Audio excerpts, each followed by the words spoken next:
What's going on, guys? Not even remotely afraid of the coronavirus because he doesn't leave the house here, bringing you another video. And today we're going to be talking about why you should be studying in Vancouver.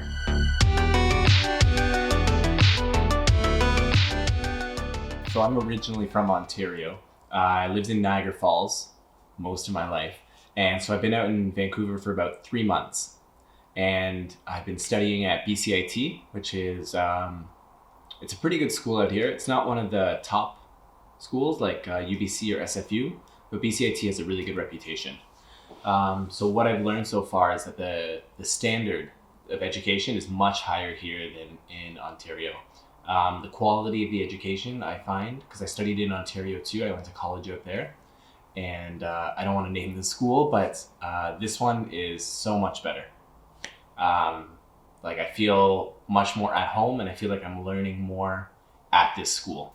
So something else I want to talk about is the work opportunities here. Like I said, I've been here for 3 months, and I've already gotten a job, and I'm looking for another job on campus. So Vancouver is a pretty expensive city. I think it's the most expensive city to live in Canada. So you're definitely going to need multiple sources of income to be able to live out here if you're coming from a poor background or something like that, such as myself. So I find that there's so many job opportunities here and jobs that pay well. Like I've gotten a job as a server, and then you make really good tips, and then now I'm looking for a job on campus, and BCIT has lots of job openings specifically for students.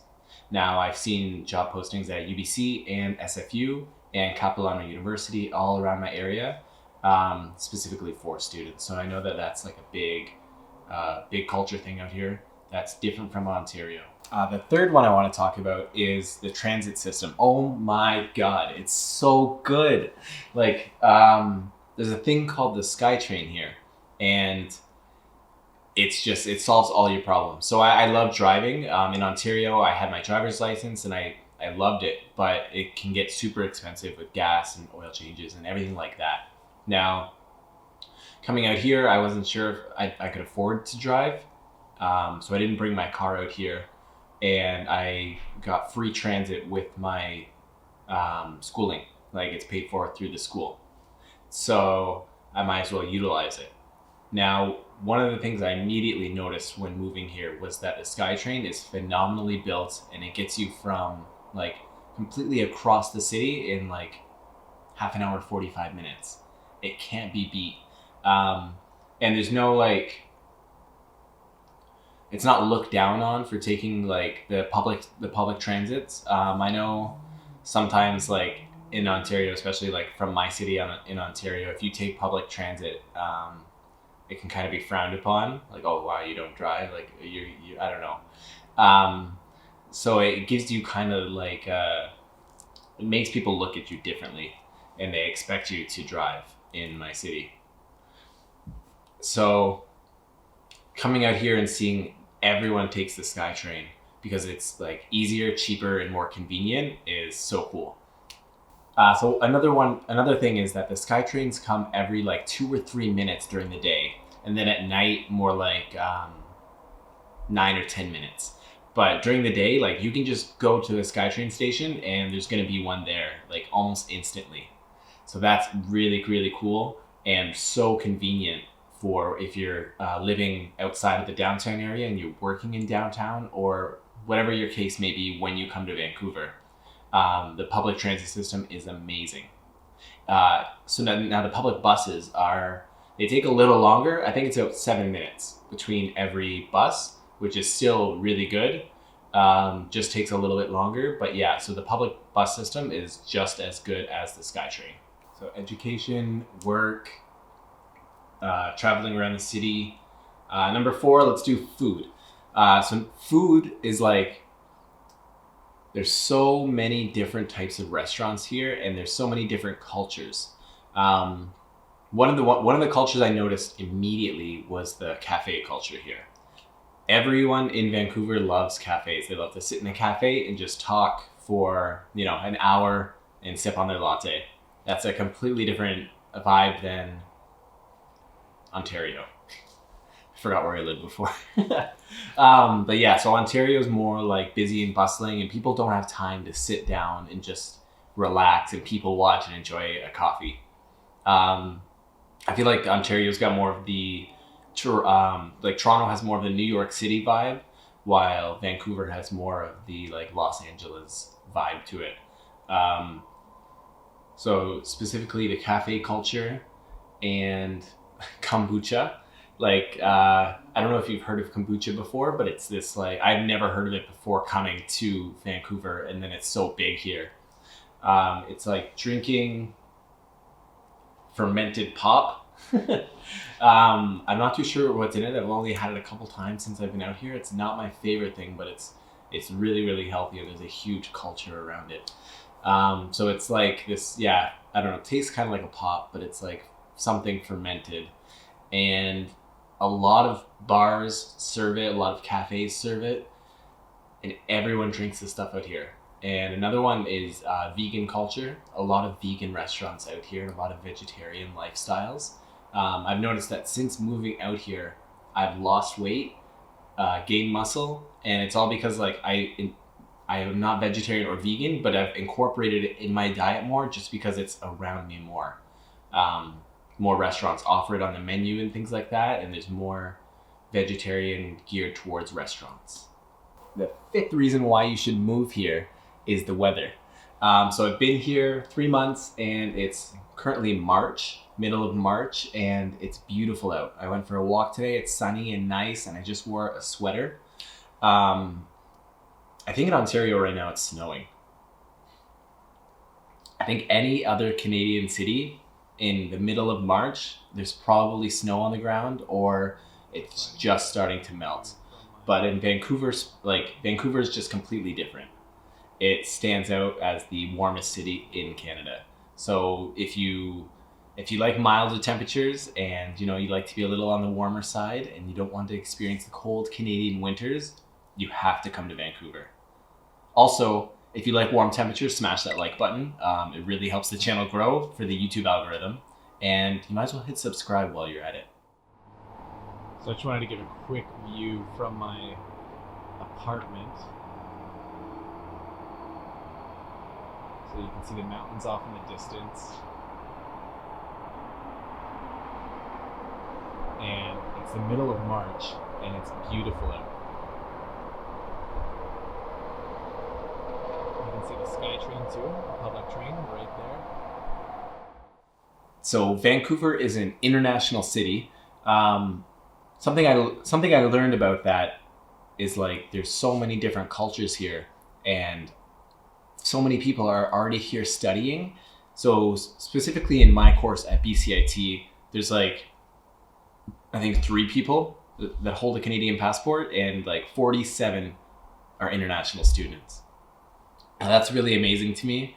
So I get to share with them like my Canadian culture and like how even my Ontario culture is different than the BC culture. So it's kind of cool, and then I get to experience all these different other cultures, like all these other students studying. So if you're coming to Vancouver to study English specifically, you have so many options, and you're not gonna be alone. There's gonna be tons of other people studying English here, which you can practice together.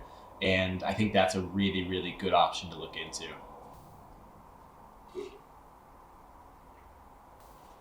Affordability. So Vancouver is the most expensive city to live in Canada. So we're going to have to touch on that. Currently, I live about half an hour outside of downtown Vancouver. So I live in Burnaby, and I live with 3 other people, my girlfriend and another couple. So 4 of us are sharing a 2-bedroom apartment, and we pay $675 each. So plus like whatever other like small expenses. So we'll round it up $700 each a month. And I'm living with 3 other people. So something like that, like a 2-bedroom apartment in Niagara Falls, Ontario would cost maybe $1,400. So it'd be about $700 each for 2 people. But now it's 4 people, $700 each. So really it's about double the price in Vancouver compared to a smaller city in Ontario. So that's something you definitely have to consider when moving here. And I'm not even in the main downtown area. If you're living in downtown Vancouver, expect to pay even more than that. I know people who are like sharing 1-bedroom apartments with like 3 people, and like it's crazy expensive. So just be aware of that, and that has to be something that you're comfortable with, is living with roommates while you're studying here.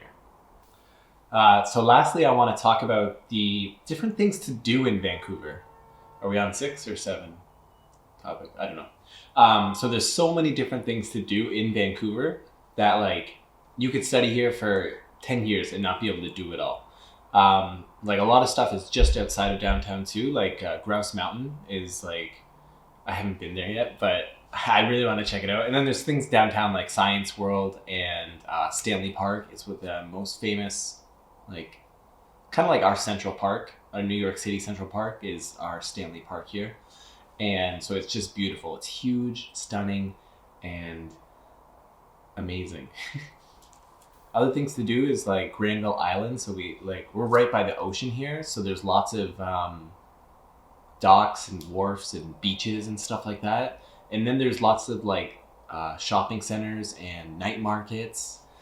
Like there's just so many things to do downtown. And then as soon as you expand outside of downtown, you get to like the more rural stuff. So like Harrison Hot Springs, there's hot springs in Vancouver. There's multiple locations.